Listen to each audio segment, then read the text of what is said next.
Adobo.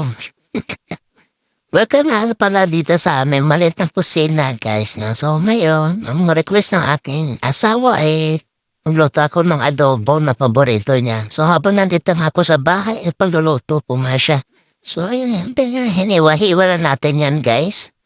Na para dumami, no?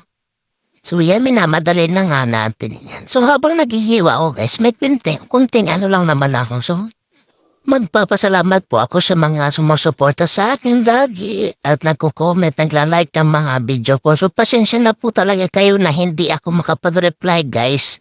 Dahil sa sobrang busy, no? Ngayon di, oh. So, pinahinga ko talaga yung katawan ko. So, ayan na nga.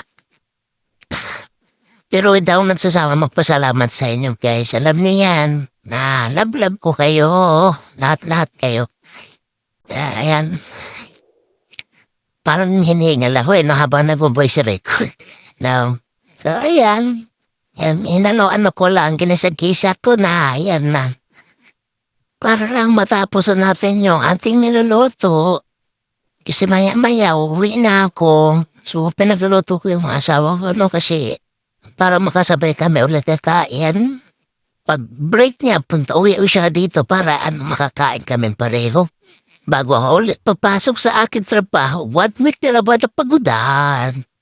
So, yun na nga, guys. Nalagay ko na ang toyo, soka, at asukal. So, siyempre, kailangan talaga lagi merong asukal para merong panlabat sa alat at asin. So, ayan na nga, guys. So, hindi ko alam po talaga kung anong lasa ng aking nilolotong kayo. So, ganyan ako lagi. So, minsan, pag tinamad ako, pinagsabay-sabay ko na yan. Pero ngayon, medyo sinipag. So, ganyan ang aking luto. So, parang ang sarap. Diba?